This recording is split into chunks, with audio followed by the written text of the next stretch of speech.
show is sponsored by HiveMind CRM. It is more than just a CRM. It is a real estate and business mastermind that comes with an all-in-one CRM. You can have unlimited websites and users. You can call, text, RVM, and email all in one user interface. And you can set up custom automations for any type and multiple businesses. 65% of companies start using a CRM system within the first 5 years of business. Once implemented, the HiveMind will save you on marketing, give you more time, and make more money. One of our users had his first $100,000 month using our system in June. We want to see you automate and accelerate your business. Text us at 210-972-1842 for future meetings and, of course, to get our $1 course on how to make more than 6 figures on one land deal. You can schedule your free demo today at hivemindcrm.io. Hey, welcome to today's episode with the Hive With Us podcast. We are currently live. We're live, Sonja, okay? Sonja. Sonja. We're currently live. So we have a special guest, Sonja Ray. She is a master negotiator, master closer. She has years of experience, tips and tricks. We're going to get into the nitty-gritty of closing some real estate transactions and a bunch of other stuff. Who knows what we're going to talk about. But I'm happy to have her today and Anthony today as well. Look at that. Ta-da. Hey, it's a threesome. What do you know? Yeah, thank you for coming on here. We appreciate it. And we got a chance to hang out when you were down here in San Antonio, and I felt like we really vibed. So, Heck yeah. That house y'all have is a trip. It's not too bad, right? Oh my gosh, I felt like I was in Alice in Wonderland because you have that one little door with the handles like all super low and stuff. It's so weird. And then I don't know if I told you, but I was exploring around in the attic and everything. So somebody told me, I was like, where is she? Cool. I can't wait to meet her. They're like, I think she's in the attic. I'm like, that makes perfect sense. You can't leave me alone. I'll just start exploring, I'm like a big kid. No, that's cool. Yeah, I feel the vibe. I thought that was amazing. I'm like, this is dope. This is so cool. So yeah. So Sonja stayed at our house for the wholesaling live event. She was a guest at our house for a few days, so she got to experience that. And that was the first time we met her. So I've been watching Sonja for a while. I've seen you everywhere. You do like yoga stuff. You do like mindset stuff. She does all over the place, but in a good way. Plunge stuff. Cold plunge, yeah. There's one about 10 minutes from the office. I go there all the time. I'm actually going to take the Aussie over there, Mike. Nice. Do you go under too, or do you just stay above the neck? No, I'm weak. I just do it to the neck. Oh, you got to go under. So like when you go in, like go all the way down and then pop back up again. It will really help. Like it will help. Like just when you're transitioning for the cold. Like once you get your head cold with it. Okay, nice. I'm actually going to do that the very next time I go in there. I'm going to send you a selfie video like oh, she made me do it. Thanks a lot. No, yeah, I love it. I actually really do love it. Like if you're having a super stressful day or like having one of those days where you're feeling just like a little bit of depression creeping in, exhaustion, yeah, you get your ass in that cold plunge, and when you come out, yeah, you're going to feel amazing. 100%. Oh yeah. No, like even in the middle of the day, like if I'm off, I'm like, all right, I need to get out of my head. And that's like the perfect thing. Because I have my cold plunge. It's right in my garage. Dang. Yeah. Next to the Hellcat. Yeah. Dang. I'm jealous of the Hellcat and the cold plunge. Well, just let me know when you roll in town. I'm a great Uber. So I'll pick you up on the cat and we'll come over and I'll have you go for a quick dip. Hey, I'm that friend. Like if you're in a restaurant and you're like, hey, you want to try a bite of my food? I'm like, yes. Like I'm going to get in your food. So yeah, since you offered, I'm definitely going to take you up on that. Oh yeah. No worries. You come on over. I'll drive you on in. Nice, thank you. You're welcome. So one of the first things we always ask is like, I've never heard the story, so I think people are interested, but like how long have you been doing real estate and how did you get into it? Because everybody has a random story. Gotcha. So let's say like which time I got into it, because I was one of those sad stories. So I want to say it was 10 plus years ago when we had first made the attempt to get into real estate. I was always watching the shows, and my ex at that point in time, we were together, and he was like 15 years remodeling and contractor. And I was like doing the numbers. I'm like, oh, we could totally do that. Well, we can go buy a house and we can fix and flip it and all this other stuff and blah, blah, blah. Long story short, we put everything into it, like all of our light savings, maxed out their credit cards. Oh, I didn't tell you, this was right around 2008. Oh, nice. Oh no. Perfect So timing. everything, like everything that could have gone wrong did go wrong, honestly. So I mean, when we did the house was awesome. Like it was a bonding experience with us and the family. Like I had just had my daughter. I literally had her on my back and I'm cutting tiles. And my son got to experience, just ripping the house apart because we took it all, we gutted that thing and just redid it all up again. But by the time we were done, the market was crashing. And then at that point in time too, I was sick. And then on that time too, my ex wasn't able to get work anymore because he was doing contracting work for other wholesalers. And I didn't know what wholesaling was back then. That was drying up and that was his only source of income. And then on top of that, our primary house that we had was his friend, his so-called friend, put him in a 3-year arm. And at that point in time, his house started adjusting and he was adjusting out of his house. And he would have qualified for a 30-year. That's why I said a so-called friend, because I used to do mortgages way back in the day too. And Oh, he qualified for a 30. So his friend should have put him in 30, but he put him in the 3-year adjustable arm product because he was making more money from it. dang. Yeah, great friend. So long story short, with there is we ended up losing our primary home. So we went Oh, into foreclosure. Um, didn't even know about short sales or anything, so and nobody came knocking on our door, it was and of course, we weren't answering the phone, when you owe all that money, is like, that's just you're not touching phones at that point in time.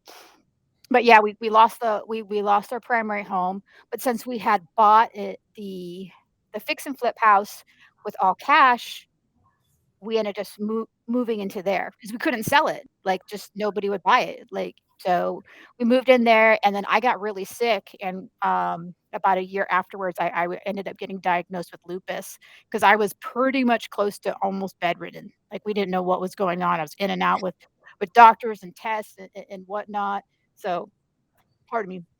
So that's what ended up happening there the first time we attempted to get into real estate. The second time was, um, somebody had started calling us and saying, "Hey, do you wanna sell your place?" I'm like, "No, like, I don't know what you're talking about. It's not listed, blah, blah, blah," and I started talking with the person a bit, and they're like, "Oh, yeah, we do wholesaling." I'm like, "What the fuck's wholesaling?" "Oh, I'm sorry, can I call?" Yeah, please do. Okay. I'm like, "What the fuck is that?" And then they explained it to me. I'm like, "Oh, wow." So I was like, "Okay, now I'm, like, interested. What is this all about?" Because I felt terrible. Because I felt like it was all on me. Because it was my idea to yeah. decide to do this fix and flip, and we lost everything, and so I'm like, "Alright, well, let's see what this wholesaling's about." So I learned more about that. I was like, "Oh, dude, this is awesome." Like, the risk is so small. Like, Mhm. there what risk? It's not like when you do fix and flip where, like, you put all your money into it, you're good. Like, Yeah. with wholesaling, you just do a little marketing here and there. If you get a contract, great. If you don't, no big deals. Like, you're not losing your ass.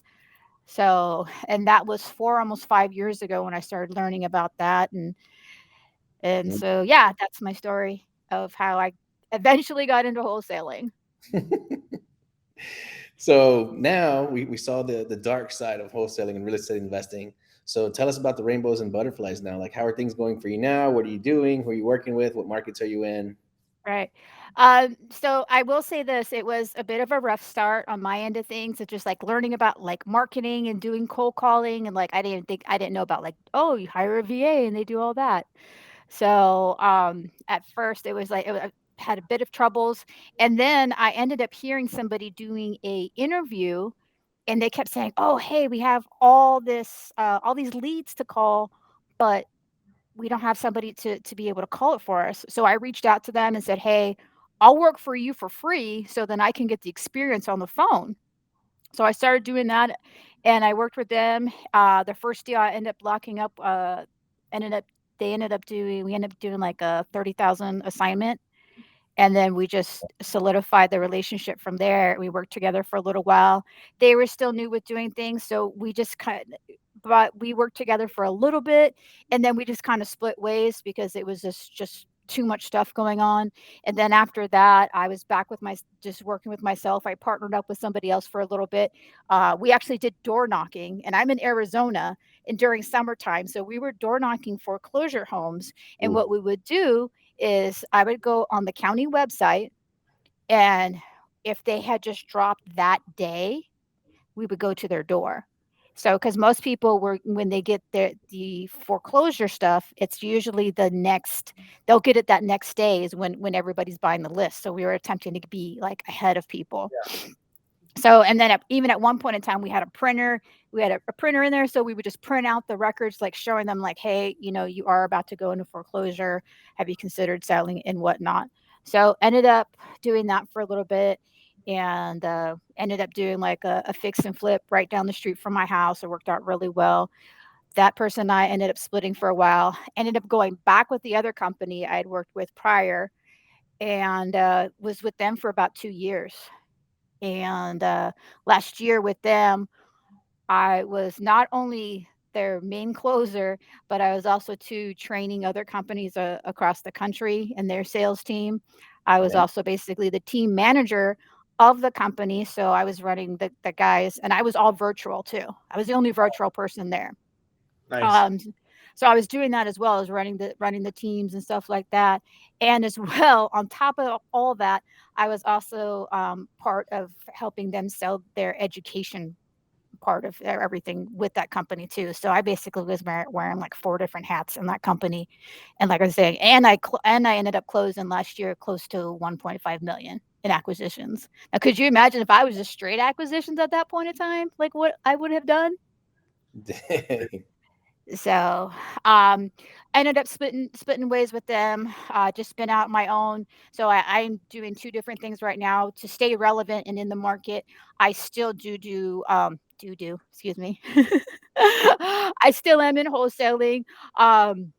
I'm currently over in the Kansas City area, also too in the Georgia area, and a little bit around in the Phoenix area. I have my daughter working for me part time. She's 13 years old, and what I have her doing is basically Googling for dollars. So Nice. she'll go online and she'll find like I gave her a certain zip code to be looking in, and then she'll go find like all the little shitty houses, and she'll copy and paste the addresses onto an Excel spreadsheet. And then I've shown her how to make it into a, I always screw up the name. It's either what CSV file or CVS file, whatever. Yeah. CSV. There you go. Perfect. So to have her go into that. So once I get that, all I gotta do is just load it up to get it skip trace, and then I take that and give it over to my VA to start calling and such like that. So I do that part of things, like I say, because I see too many times when people start going into education and like coaching and consulting, like they're not on the phones anymore. Yeah. They're just only doing that. And I wanted to stay relevant. So that's why I still do it that way. And so I'm still making the calls, and like most, so I've got my one cold caller, and then I also do PPC marketing. I get more from my PPC marketing than I do from my cold caller currently at this time. Yeah. Okay. I like that you put your daughter to work at 13. That's amazing. My babies are all small, so hopefully I'll teach them the game eventually when they get that Well, if age. you do mailing, or if you do any mailers like at home, you can have them like write out where the return address and stuff like that, or they can stuff envelopes, and there's always something. Yeah. It's such a cool thing, like passing on that legacy of all the stuff you've learned over time, and just educating in general, which is like the funny thing about, like, a side note, because the reason why I do so much like video content like right now is because my kids are all younger. They don't understand what I'm talking about. They're all 5 and under, so I'm like, this is, if they go back and watch all this stuff, they can see what I'm doing now. But it's just like one of those things, like you can't really have that conversation with them now. It's just Yeah. No, even my 13-year-old, she's like, whatever. I remember when I first got my car, she's like, whatever. I was like your friends probably think, I was like, just wait till high school. Trust me, like they're gonna think that's really cool. So It'll be that's cooler later. yeah. That's funny, man. It's cool. It's cool, the journey that, like, a lot of people think like it's just like you can become overnight success, and you got cleaned out the first time you did this. But it's a learning lesson. It's the thing that separates everybody else is just being consistent and coming back for more, and Yeah. separating yourself out doing it. The one thing I can say that I really was a huge thing for myself personally wise was when I was working with the other company for the 2 years, I was able to basically solely focus in on just pretty much sales. That's all I did was sales. Because if I wasn't locking up my own stuff, I was training and teaching the sales guys that on the teams, or that I was also doing the coaching with other companies out there. So I was always in like just really fine tuning the craft, you know? It's such a cool, interesting spot to be in, because like a lot of people think they need to do everything, but like if you find out what your skill is, which Anthony above me, his skill is sales, so like that's all he does, and I run a lot of the back end stuff, so it's just finding what you're good at and focus on that. Yeah, and run with that, because what ends up happening too, like you attempt to get good at it's like something else that you're not. It's like why waste that time and energy? Find somebody that can fill in that for you, and then just go with it. 100%. I got a question. So I would like to for you I would like for you to speak to like how does a woman break into real estate, right? Which from the outside looking in, it looks like it might be like predominantly like a man's world, right? So what did you do to differentiate and set yourself apart? Just like just going in there and just killing the deals, crushing it, and just building a name for yourself that way? Like, what did you even see anything? Because you strike me as that personality type that might not even appeal to you or appear to you. You're just like, I'm just gonna just come here and put the doors off your hinges. I don't think about that. I don't separate myself. Oh, just because I'm female or whatever. I'm just gonna just freaking go at it. Like, I don't see it as a separate thing. Like, oh, like I got to go throw some heels on, and I don't know. I don't have an answer for that, because I don't look at it like, oh, I'm a female in a man's world. I'm just like, I'm a person in the world, and I'm just freaking going at it, and that's what I do. I'm just gonna kill it just because that's who I am. Yeah, exactly. Whether I've got to, or not, I hear women complain about that all the time. They're like, how do you break into this industry? And you're like, nah. Pick up the phone. I'm like, it's not like a secret sort of thing. It's just like, you just go and just do it. Like, who cares? There's a whole bunch of dudes in it. Perfect. You know why? Because now you're going to be different than everybody else on the phone. Because some of these guys are like uber aggressive. Like, oh, you don't want to sell me a house? What a dick. Blah, blah, blah. They hang up the phone. And then somebody like me comes on the phone and be like, hey, how are you? And, people tend to open up a bit more with women versus men. True. 100% true.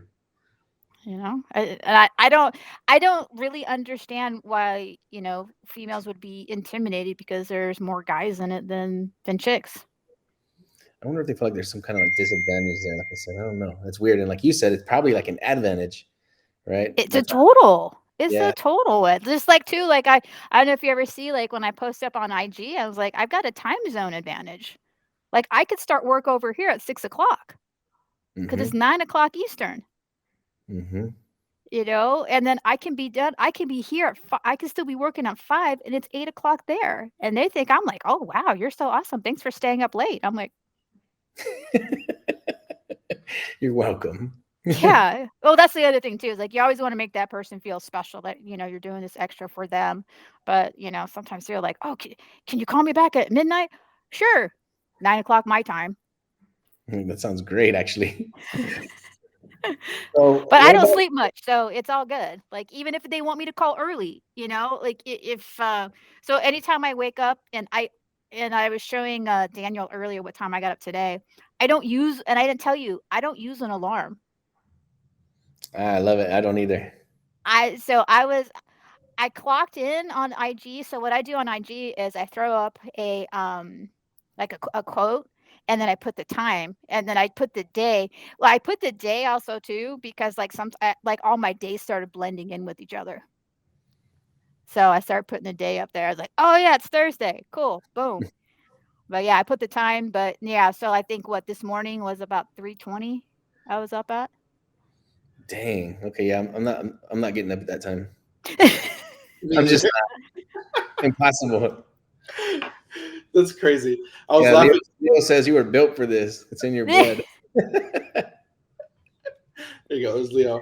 I see that. You strike me like as a natural, like somebody. Like if you're just gonna do something, like I'm just gonna knock it out real quick, no matter how big it is. Yeah. Well, That was the other thing too is I have like some backstories and like a lot of people don't know like I used to be in a wheelchair not that long ago. Oh, shoot, I didn't know that. Yeah.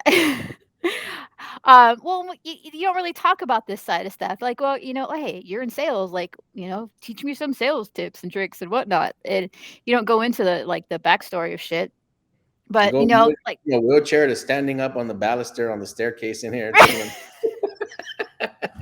crawling through the attic and whatnot. And uh-huh. yeah. Amazing. So you remember how earlier I said I got really sick? I was like really close to bedridden. Yeah. And I got so I've been diagnosed with lupus now for almost 12 years. Um, and that ended up happening because of something else I can't really get into. But because of that, when I had broken my foot a while ago back, I ended up getting it's another kind of autoimmune condition. It's called chronic regional pain syndrome. And so what ended up happening, what happens with that when you get that is your pain receptors just go freaking nutballs and they just keep multiplying. So I kept feeling the same pain as when I originally hurt my foot. And I didn't Oh, realize I broke it. I was like, I'll be fine because they said if you break it that you just gotta just wait it out. So I got confirmed it was broken like 2 weeks later. I'm like, man, but I'm in a lot of pain. I don't understand. This is weird. So, long story short, my leg started changing color. Like it looked like it went to Hawaii. My other leg was white as hell because that was the other thing too with the lupus. I started getting allergic to the sun. Like the sun would literally drain all my energy, Holy smokes. I never and heard of I that. would um, literally it used to be so bad. I've got it so much better on control in control now. But it used to be at a point where if I was outside in the sun too long, I would come inside and I would pass out for like 14 hours and wake up and feel like I was completely hungover. I had no rest. It was terrible. It was like I had a freaking like I got drunk, but I got drunk from the sun. But anyhow, so like I said, the other leg was super white, and the one that was hurt was like just all tan. So it ended up happening where I couldn't walk on that leg anymore without being in a huge amount of pain. I used to literally I was walking crutches and I would like literally like drag my feet because it hurt so bad just to walk. Oof. They did nerve block injections. They had me on constant pain pills. They were attempting to put a device in my back that would have give me like shock treatments to help with it because they said there's nothing they can do to help reverse it. Um, it was really really bad, and then I ended up in a wheelchair because I just couldn't walk anymore. It was so painful. I mean, I got to a point to where literally like I was about ready to kill myself. Um, and Shit. it was so bad. It was so hard to see my family watch me in being so much pain because I would literally like lay on the couch and just cry because it was hurt so bad and there was nothing anybody could do. So I ended up doing I don't know how it happened, but I was doing some research on YouTube and there was some sort of clinical trials for this treatment. And I found out it happened to be in Scottsdale. I went and applied for it and they took me. I was one of like two or three other people. And I did 6 months of the treatment. It was really hard too. It I ended up losing about 15 pounds because the treatment made me so sick. Like, afterwards, I was always, like, throwing up and all this other shit. But Mm. it worked because I mean, you see me now, like, I'm not in a wheelchair. That's also too why I wear, like, cool ass, like, high tops. I'm not able to wear high heels anymore because of my foot. But hey, if that's the only thing, like, I really don't give a shit. So because that's why That's I got some cool ass freaking high tops now. right. But, yeah, so that's the kind of, that's the story with that whole thing. And I even remember too, like a couple years ago back, like I went to go hike a mountain and I couldn't do it all the way. It was just I had to work my way to it. And so literally there was a group of people of real estate people that would go hiking on Sundays and they go to the top. And I had to go on different days just to get the endurance enough just even to make it. And then finally I was able to make it to the top. So maybe that's maybe a little bit more about me of like why I just freaking just go out and I don't care. Relentless. I love that about you. Like, I don't even know how to describe the personality type. Like I said, like, we're just gonna just like, you're gonna destroy it no matter what. Like, and it seems effortlessly. Oh no. It just I make it look like even when I do if you ever see like some of the videos of me like when I do the cold plunge and like I'm in the water, it looks like it's not a big deal. Like, oh look it's like nice and relaxing, you know? But I mean you've done it. You know how it feels. I'm dying inside. Yeah, for at least a couple of minutes, and then your body gets acclimated to the temperature, and then you're kind of chilling, Yeah. literally chilling. Yeah. Well, the biggest thing too is just like just reminding yourself it's all just temporary. Everything is just temporary. Like the pain is temporary that you're going through. Like once you get out, you're gonna feel so much better. Just like too, when like people are like they're afraid to get on the phones or whatever. It's like pick up the phone and just do it. Like you're more freaked out in your head than what's actually gonna happen. Yeah, I think that's probably, I think pretty much any real estate investor, any wholesaler that's having trouble getting started, it's because they're afraid to pick up the phone. They can't, like, they mentally, they cannot get themselves to just pick the phone up. And to me, it seems like the easiest thing in the world. Like, I need the money more than I need to be afraid, like. Right. I love it because even before I was in real estate, like I did precious metals, gold and silver, physical gold and silver over the phone for a couple years. So like I've always like, and I grew up in sales, so it was just pretty natural. Smooth transition. Mhm. So can you tell us what your business looks like right now? So like you said, you're running some PPC. Are you doing nationwide? Are you only in Arizona, or what's your business look like right now? So right now on that side of things, so like as I said before, I do a little bit in Arizona, and I don't do the PPC. I just have my daughter doing her googling for daughters, googling for dollars, and then the PPC and cold calling is out in the Kansas City, Missouri, and Kansas City, Kansas area, and then as well over in the Macon, Georgia area, and that's all PPC too as well. Very nice. So you're doing mostly houses?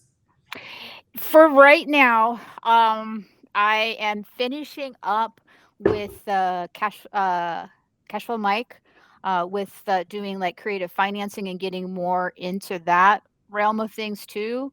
And I'm really starting to meander over to the whatchamacallit. I almost want to say multi-level, but it's not multi-family. There we go. Multi-family, nice. So you're the second person inside of 3 podcasts that have said that they're getting coached by cash flow Mike. Really? Mike. Yeah. All right. Maximinus just told us the same thing. Yeah. So that's dope. Yeah, yeah. Well, when Mike had came out here because they just had the event over here, he flew in, and then as well too. That's when Max had first met Mike was at the wholesale event in Texas, Mm-hmm. and like I already knew Mike because I was already training with Mike. So, but yeah, We small sat world. directly across from him at the dinner, and I'm sad we didn't get a chance to talk to him more. Now you know better. Now you know.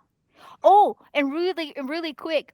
So, like, if anybody is in here listening and they have like picking up the phone reluctance and whatnot, the coolest thing is when we were there in Texas for the event, there was a kid there. He was only 13, and he was making calls.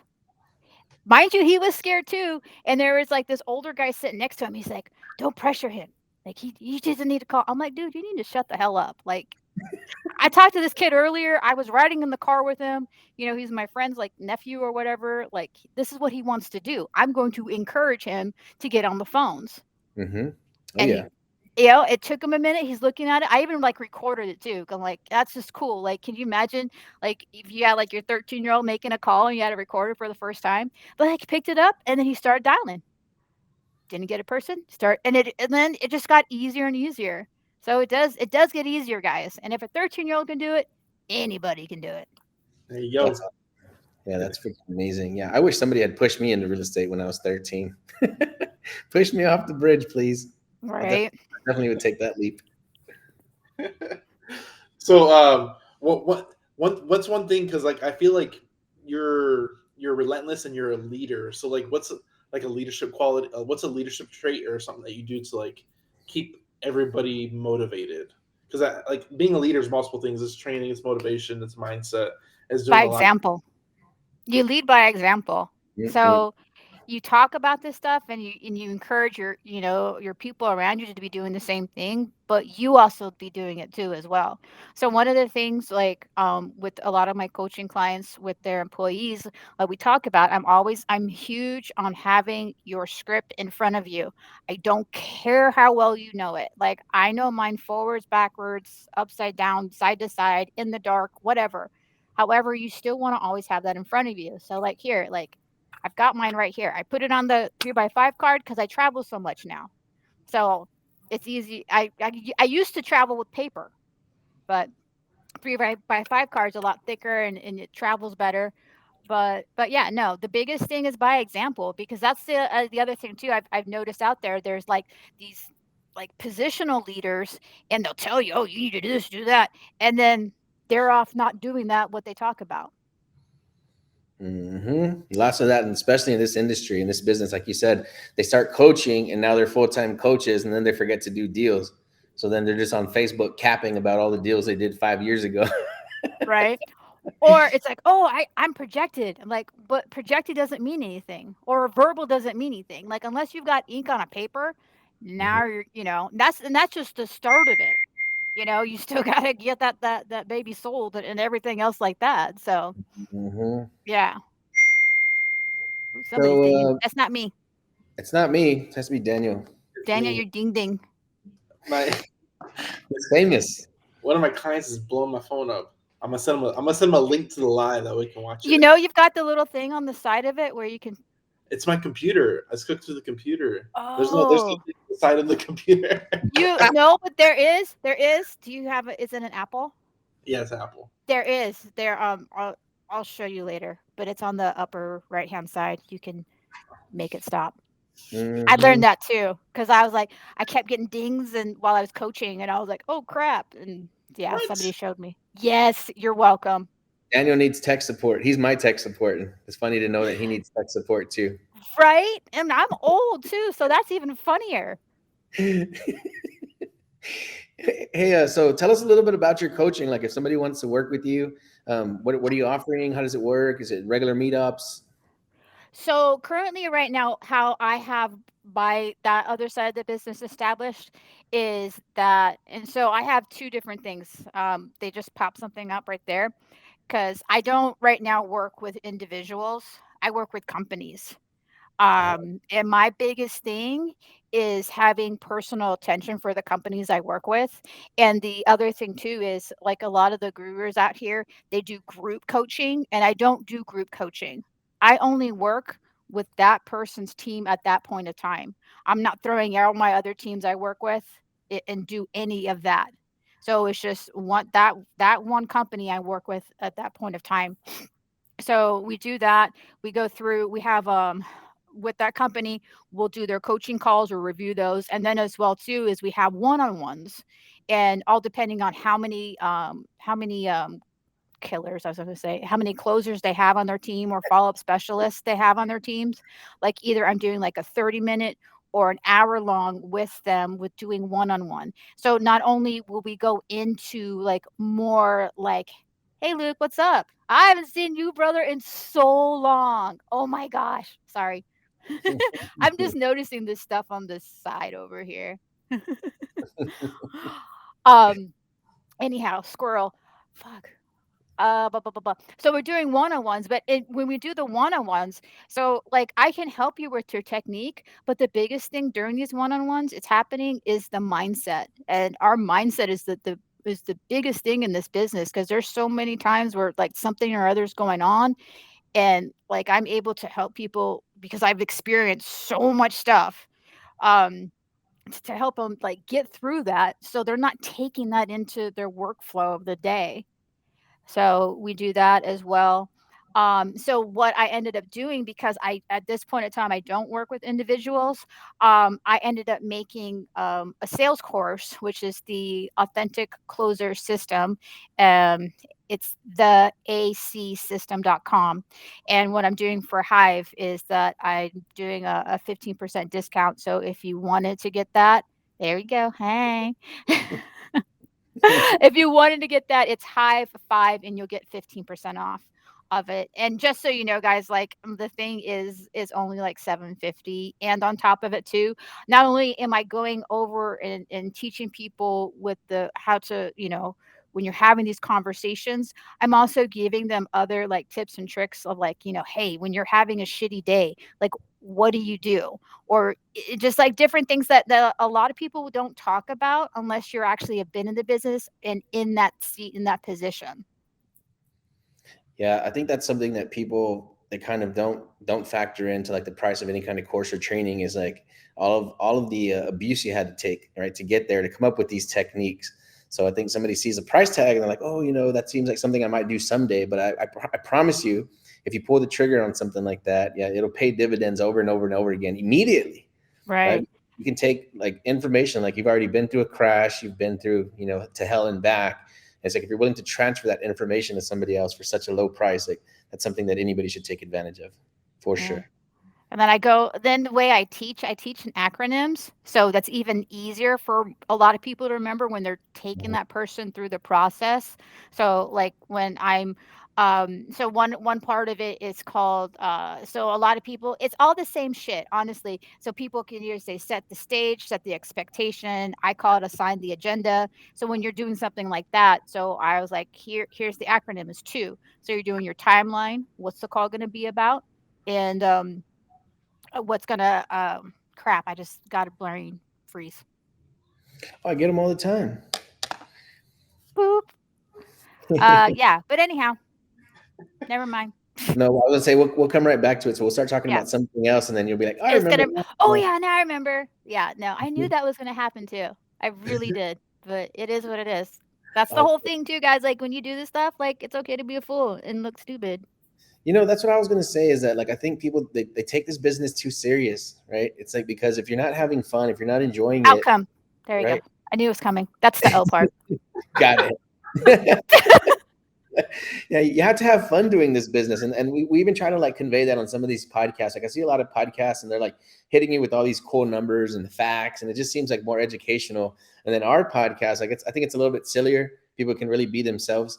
And if you treat your business that way, you're talking to your sellers like that, they can feel it. Like they know you enjoy what you're doing. Right? They're gonna if you have commission breath, they're gonna be smelling that too. Like, what's up with this person? Like, why are they talking like this? And us, like I'm making fun of the sellers. I'm talking crap to them. We're talking to this guy about a $3 million ranch a couple of days ago on a call I did with one of our students. And we're talking about his eyes and his eye health is failing him. And I'm telling him that like I'm a mad scientist and I might have some stuff that could help with his eyes. And like completely forgot about the property. There you go. There Yeah, you go. let's go to dinner. Let's go have some steaks. Like I made a date with an old man instead of like closing the deal. You know what I'm saying? Like, and we spent Well, most of the time talking about health. and it's funny you say that because one of my agreements, that one of the gentlemen that I'm speaking with right now, if he does end up moving forward with me and we close, that's part of the agreement that he's able to take me out to dinner. But I'm like, it's got to close. I was like, it's got to not only sign the agreement, it's got to close, and then yes, then you can take me out to dinner. So I have a good question for both of you because Uh-oh. you're both sales and closers. So what is the craziest thing you've negotiated for when you're doing a real estate transaction? Because I think dinner is a weird one. Yeah, that's the first time I've ever just done and agreed to something like that. I'm like, screw it, but it's got to be closed. So that was the one thing because a lot of times people are like, oh yeah, I'll sign, but then if you don't close, it's like dumb. So I think that was the pretty. That was it. Yeah, Anthony, that was it. crazy one like that. I'm trying to think. I'm like, man, I've dated so many old ladies. But were any of them from buying their house? Oh, that part. I completely left that Yes, part. that's what he's talking about. Like when No, you lock up an no, agreement I'm or kidding. so. I Yeah. had a client from Atlanta. He negotiated a boat. He's like, I'll take the boat in the driveway too. Boats and hoes. That's what I I would think even say. Anthony, you found some guns in some property too, right? Yeah, yeah. It looks like we're trying to close on that one now. Yeah, the guy's like, yeah. Oh no, Anthony, I know your story. You got cows. Oh yeah, I got Like free how? cows with the deal. Yeah. I was like, so are the cows going to be removed at closing? And she's like, I don't have any equipment to move them. She was like, you can have them. I was like, thank you, I guess. What do I say to that? So what do you do with that? Are you gonna go over there and get some fresh meat or what?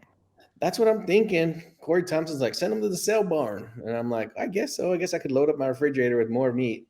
That's gonna The be a lot of meat. That's yeah, gonna be the a lot of meat. yeah, way too much. You're gonna be like giving that shit away. Yeah, there's an agent that probably gonna end up listing that property for us, and she's like, "I'll take them off your hands." I said, "Look, if you can get me a full price offer in record time, I might just give them to you." So I'm using them as a bargaining chip right now. Might as well. Who's taking care of them right now? I have no clue. That's what I told the agent. I said, I don't know what's going on with those cows. I said, like, you need to go check on them. I know there's water out there. I mean, it's 123 acres with a stream in it, so I'm sure they're okay. But I'm like, tell me if I need to pick up some bales of hay. Like, what do I got to do? Like, I'm a city boy. So I told her, You'd be like City Slickers. I don't know yeah, if y'all have ever seen that movie. That's when you start yeah, aging yourself, I when you talk remember that about old ass movie. movies. Hey, I remember that. I'm Mhm. right there. I'm right there with you. That's how I feel when I'm talking to all these like farm and ranch sellers. Like, I feel like they know I'm a city boy. They could just see it in my Like, face. they could smell it a mile away. They're like, "City boy." They could hear it in your voice. I Yeah. mean, I'm surprised they want to deal with me, but no, they end up loving me to death. I guess they just see that I'm just a genuine guy, so they're like, okay, we accept him into our tribe. you can come in the fold for a minute.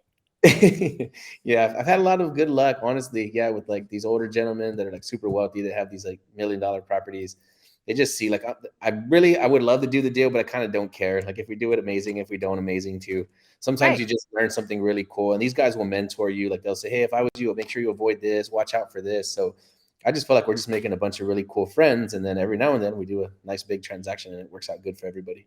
Right. No, I actually had a guy that I had locked up just a couple months ago, and it didn't end up working out as a wholesale deal, but he ended up agreeing to doing a sub two with it because like, hey, we've been talking for this long. He's like, I want to make sure you get it. I'm like, okay, thanks. I was like, it was so unexpected. I figured, I was like, no, I don't want to do it anymore. I'm like, all right, cool.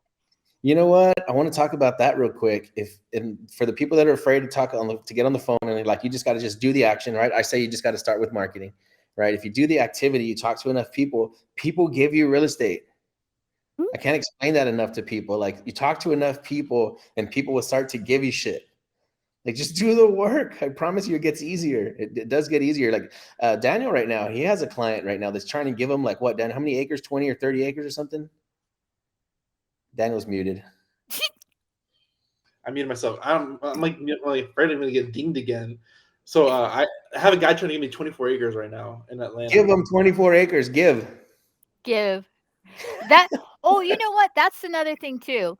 Um, there's a lot of people I've noticed at times too that are afraid to make the calls because they're virtual. Like because they're in another market? Yeah. And they're not in that market. They're like, oh, I have to be in that market. Like, no, you don't. No, there's no rule that says that. Yeah. They're like, I'm afraid to do it. Oh, you know why? Because they think they have to be there so they can be able to do stuff face to face with them. I'm like, I've locked up. I've never counted how many deals like I locked up. I just counted like how much money I made. You know what I mean? Because that's what it actually matters. Like, who Yeah, cares if I've done 2,000 deals, but you made $5,000. Like, who gives a shit? I rather want to know like, hey, this is what I actually, this is how much I sold in. yeah, But yeah, I was like, no, I've done close to this, and I've been virtual, and I've not been in face to face with somebody before. I mean, I have like years ago. I mean, but however, the last few years, it's all the rapport I've been able to build. It's just all on the phone.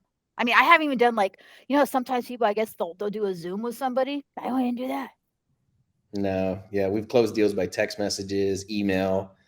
I want to give a good nugget for this one right now. So if anybody's afraid to do virtual, I got the perfect workaround for this. So if they say, hey, where do you buy properties? First, I expand, right? So I'm like, oh, I buy anywhere in Texas. In case they're trying to like disqualify me by saying, hey, you're from San Antonio, you don't buy in Dallas. I'll Right. say I buy anywhere in Texas. and then they'll try to disqualify you again, right? If you're virtual, they'll say, well, do you buy an Amarillo? The way that I take the deal out of their hands before they can take it out of mine is I say, hey, I've never done a deal there, but I'm also not opposed to it. So it's like I turn it around on them. It's like I'm pre-qualifying you. Like I don't buy there, but I might. What do you have? So now he throws the ball back in their court now. Like you sell me on why I should buy your property virtually, right? I'd be like, I'm nationwide. I'll go anywhere as long as it makes sense. Yeah. I just put it back on them. Like I might buy your stuff. What do you have? Yeah, maybe. You tell me. Yeah, that's the whole thing too. Is like play a little hard to get. Like sometimes the people oh, there he goes dinging again. Okay, so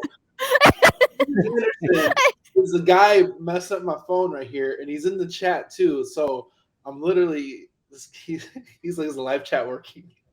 Steven Anderson, you're so annoying, but he wants to know where you got your hat. It says Hustler Star, by the way, if you can't read it.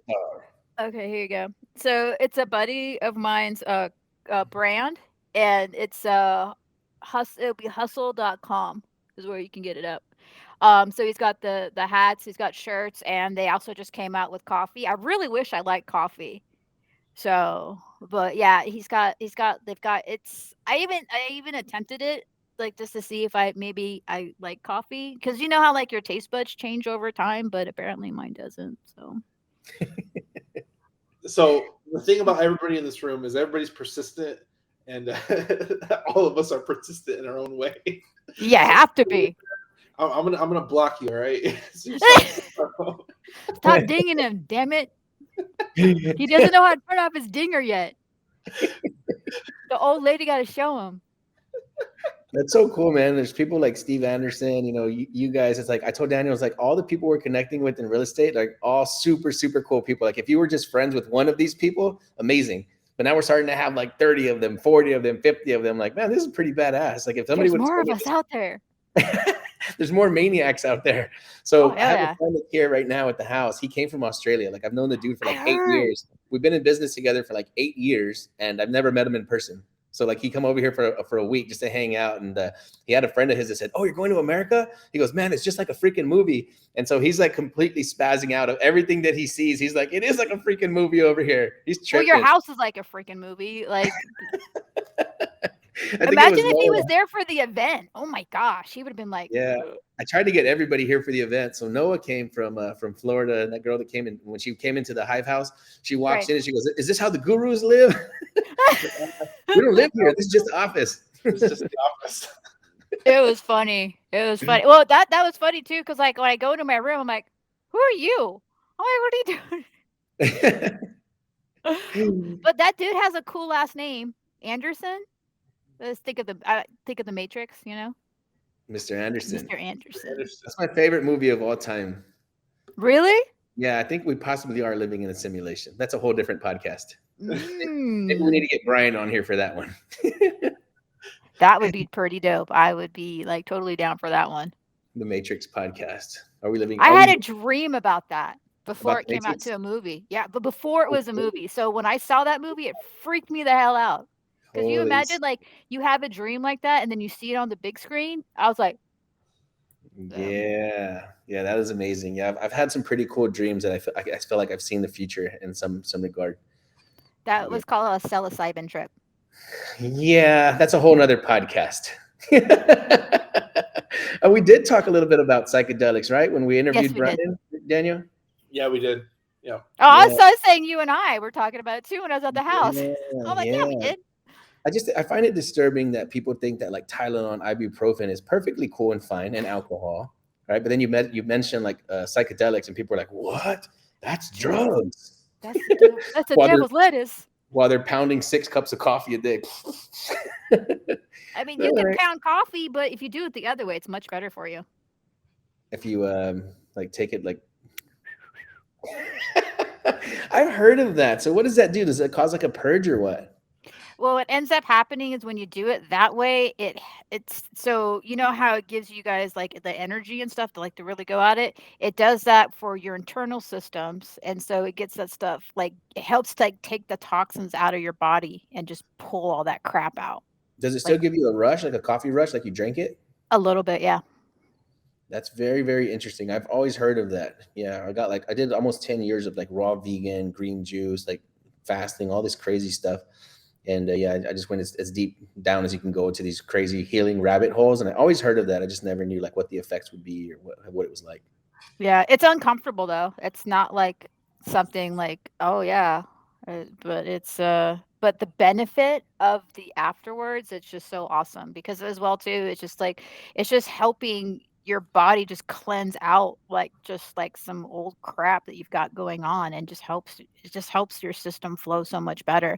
So if you got any like toxins or metals and stuff like that, it just helps pull that out of your body. We want to start doing more health related podcasts. So I wanted to talk a little bit about like lupus and what you're doing to like kind of mitigate that. If there's anything that you can share about that, Oh, I've got maybe. a shit ton. That's all.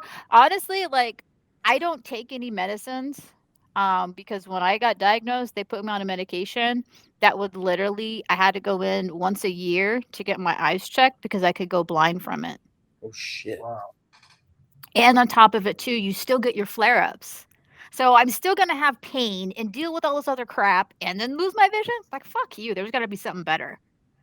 So That's I just started. where we're at in the medical system right now. That's It's where we are. That's ridiculous. the epitome of health. Like But what? that isn't health. That's the whole thing. Is just like here's the pill. Like the pill doesn't do anything for you. It just maintains you, and then it just messes up all your other organs, and then you got to go take a pill for that, and then you got it just like it just is spiraling down just crap hole. I'm in real estate for about 5 to 10 more years before I feel like I could like fully automate this beast and where we're headed. And then after that, I'm going into the medical field. I'm going to start pushing a compounding pharmacies, like doing peptides and like these more natural healing modalities. Cause that's my biggest passion. I really am a scientist. Like I'm a mad scientist. You are a And mad scientist. That's yeah, cool. I love that more than I love anything, more than I love real estate, more than I love money. Like all of that is super secondary. Like if medicine was number one and healing people was the first priority, then money and real estate is like number 23, right? That's how big the gap is between what I love about Damn.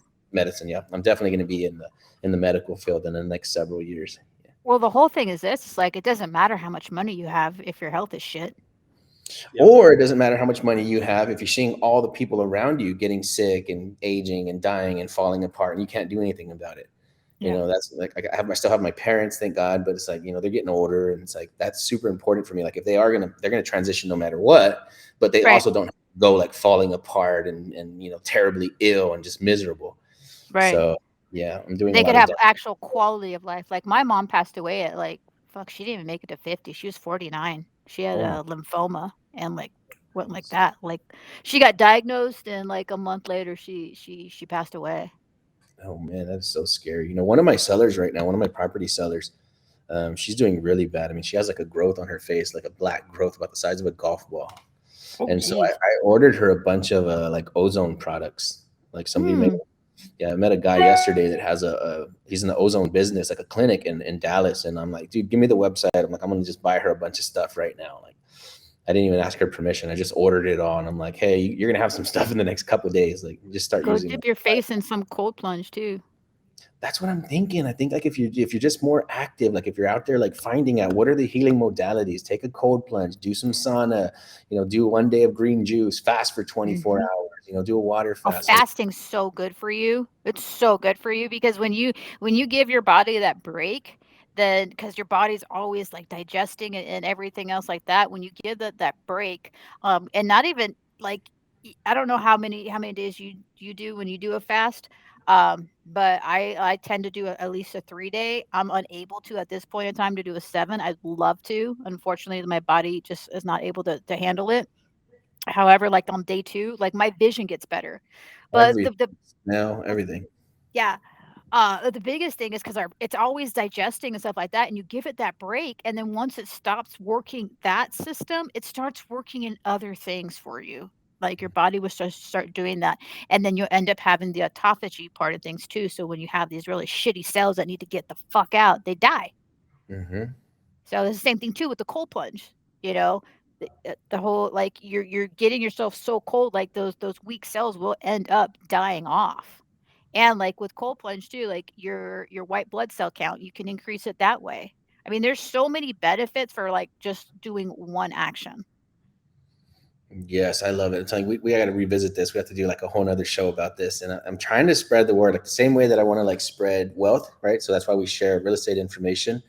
I also I want to share like health related information because again, I think they go together, right? They say health is Oh yeah, wealth. And I really believe that. Yeah. If we're just out here just hammering it and just crushing it and entrepreneurs, but you're not taking care of yourself, like it's not worth it. it's not going to lead to anything amazing. I can promise you that. Yeah, it's like why did you do that to yourself? Like why did you pound yourself into the fucking ground and afterwards you can't even enjoy the fruits of your labor? Like what's the point? I think everybody's thinking that that they're going to do that later. Like first, I'm going to get mega wealthy. I'm going to collect as much cash as I need to collect, and then I'm going to focus on my health. But it's just not true. You have to do But the both. whole thing is you don't even know if you get it later. Mm-hmm. Like not even though that maybe you don't even die because of natural causes or whatever. You can get hit by, a car. There's like there's so many freak accidents out there that can possibly happen. Nobody's guaranteed tomorrow. Yeah, I yeah. mean, you might as well enjoy it while you can and just be as healthy as you can with it all too. And it's just minor changes. Like a really great one is like grounding every day. Like, if Mm-hmm. you're feeling off center and whatever, like, go outside or you're having that's another thing too, like, you don't have to do a cold plunge if you're having a bad day, you can go ground. Just get reconnected with the earth again. You're taking your shoes off, you're taking the socks off, you go in the dirt, you go in the grass, you go in the rocks, and just put the puppies in there and just disperse out that negative energy you've got going. Very powerful tool. Yeah. Every time I go to the beach, I just like set a chair by the water, and I could just sit there for like 2 days straight and not move. Oh, me too. Yeah, and then I'm completely like grounded out, like more so than ever, and it lasts weeks after that. I've been missing that. I haven't been to the beach since my birthday. I flew out to Florida and I stayed out there for a couple days and it was awesome because nobody was on the beach because it was like 44 degrees out and people were walking on the beach with parkas and shit and I'm used to cold water so it doesn't I was the only one in the ocean and people are walking by with freaking mittens and a hoodie. They're like, "What is wrong with this person?" It was Oh, we're, over hilarious. here in the, we're in the cold plunge at 46 degrees and shit. Okay, well, 42. 42. What is a quote that is yours or somebody else's that you resonate with? Meyer. Ooh, so I'm really big on this, which would be Yoda's huge quote. Resonate completely. Do or do not. There is no try. I love that quote. I love that quote. And You I'm know, all over when people say try. You were saying it earlier too. I kind of shut up. But try is such a non-committal word, and a lot of us who are out there are just not committal people. So like whenever you say that, it's like don't say something like that. Like you're not a non-committal person. Why would you even say try? Oh, I'm gonna try to be healthier. Like, come on, really? You're gonna do it or you don't. I'd rather a person just quit instead of try. Like, You can't try. just quit. If you're gonna, if that's all you're gonna do is try, like, no, you can. They've already quit. You can do it. You can definitely There's do it. life and death to the power of our tongue. The words we say are so yeah. Yeah, we have a mastermind, and I'm always trying to get everybody in there to quit. You're always trying to get them. See, you say Trying it to a get lot. no, I'm trying to get them to quit. Like talking about that, like So literally. you're Like, not if you're gonna trying to get quit them to later, quit. quit now. Yeah, you're not trying to get them to quit. You're just like, all right, quit saying it. Just Yeah. quit. Because Mm-mm. even now you're saying it too. Yeah, yeah, true. I get it. There you go. So I'm not gonna try to get them to quit. I'm gonna make them quit now. I'm gonna do it. It just I tell Daniel, here's what I'm gonna say on the call today. He's like, I don't think you should say that. He's like, you might scare him off. I'm like, well, they either need a producer or they need to not, one or the other. We're right. not being the Shit or get off the pot. It's like Exactly. either you do or you don't. It's not a halfway in sport. I love it. Yeah, this was a super fun one. I think we need to do this again soon. Like I said, we do have the like a whole entire health show that we're launching. That's Yep. going to be outside of real estate and kind of how it pertains to that, how leaders stay strong, how to keep their body and their mind strong. So yeah, we definitely need to have a part 2 of this conversation. It was super fun, super amazing as always. Yeah, you're a great soul. You always bring that good fun energy, and I hope people watching this take advantage of your content and also your platform, your training. Because if anybody's struggling out there, if you're afraid to pick up the phone, I said there's an easier way to get involved, and it's connecting with the people that already have momentum, like Sonja. And apparently, everybody loves you because you got all the comments. Everybody's giving you a shout out. So yeah, you're already well known. That's the other thing too. Like I started doing a private Facebook group, And like tomorrow, I'm gonna do live cold calls. Sick. What's the name of the group? I forgot. Okay, maybe it's all like it's like the authentic closer. Like closer. Okay, all right. I was gonna say maybe you can drop the link or something underneath this video. If they're on my Facebook, like you can see it on there because I put about it on there. So yeah, it's the authentic closer. That is so dope. Super helpful. Calling live. That's amazing. Okay, yeah, I'll definitely pop in there and check it out. Yeah. Got to join in because I'm only doing. I don't like doing a live feed on your personal page because some of those calls are pretty personal with people. Yeah. Yeah, I agree. Yeah, this should be behind a closed door. Yeah. So. At least one.